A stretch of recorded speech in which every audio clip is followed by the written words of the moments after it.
শিক্ষক ও ছাত্রের সম্পর্ক সবসময় সম্মান, ভালোবাসা এবং নির্ভরতার এক অনন্য বন্ধন। এমনই এক হৃদয় ছোঁয়ার সাক্ষী হলো ঢাকা বিশ্ববিদ্যালয়ের ক্যাম্পাসে, যেখানে দীর্ঘদিন পর শিক্ষক ও প্রাক্তন ছাত্রের পুনর্মিলনের পরিবেশ জুড়ে নেমে হলো আবেগঘন মুহূর্তের বন্যা।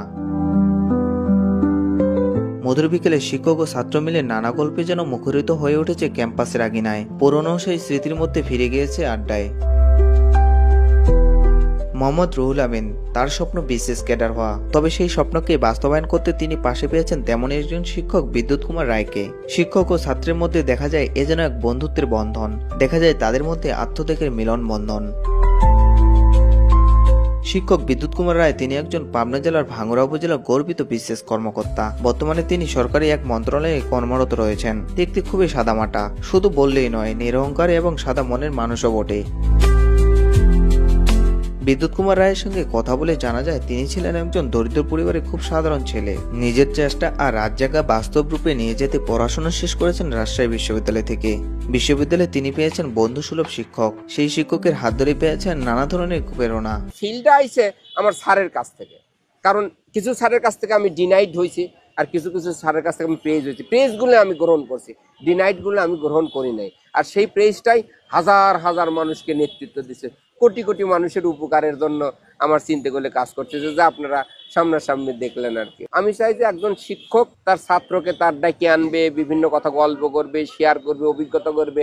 এই না হলে তখনই তো আমাদের দেশকে নিয়ে গর্ব করতে পারবো। ছাত্র রুহুল আমিন বিদ্যুৎ কুমারের শিক্ষকের সান্নিধ্য পেয়ে নিজেকে গড়ে তুলতে পেরেছেন তারই মতো এক অনন্য প্রতিভাবান মানুষ।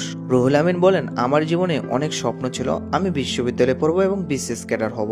এই প্রয়াসে স্বপ্ন দেখা, কিন্তু এমন একটা মুহূর্তে এসে রুহুল আমিনের বাবা মারা যায়। শেষ হতে চলে তার স্বপ্ন ও পড়াশোনা।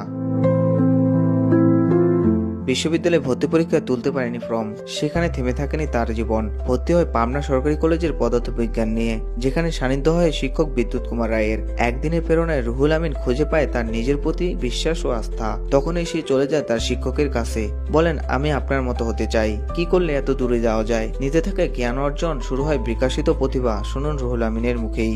এমন একটা মোমেন্টে এসে আমার বাবা মারা গেলেন, আমার লেখাপড়াটাই মনে হলো থমকে গেছে, এমন একটা অবস্থা। তো তখন আমি বিশ্ববিদ্যালয়ে ফর্ম তোলার পেলাম না, সুযোগ পেলাম না। তো এক পর্যায়ে এসে আমি জাতীয় বিশ্ববিদ্যালয় অর্থাৎ পাবনা সরকারি ইডর কলেজে ভর্তি পরীক্ষা দিই এবং সেখানে ভালো স্কোর নিয়ে কেমিস্ট্রিতে ভর্তি হয়েছিলাম। তো ভর্তি হওয়ার পরেই আমি জানতে পারলাম যে এখানে আসলে এই যে জাতীয় বিশ্ববিদ্যালয় কলেজে ফার্স্ট ক্লাস পাওয়া যায় না কেমিস্ট্রিতে। তো ইতিমধ্যে সেকেন্ড ইয়ার থাকতে আমার এই সুনামধন্য বিদ্যুৎ স্যার ইডর কলেজে চলে আসলেন।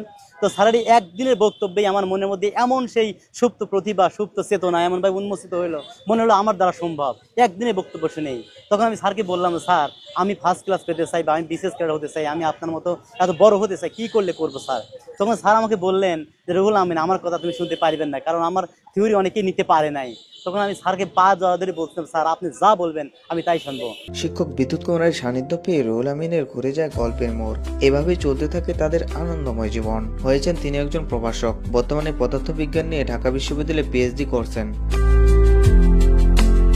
শিক্ষক ও ছাত্রের মধ্যে কেবল পাঠদানী সম্পর্ক নয়, এটি এক ধরনের আর্থিক সম্পর্ক, যেখানে ভালোবাসা, সম্মান এবং কৃতজ্ঞতা চিরন্তন হয়ে থাকে।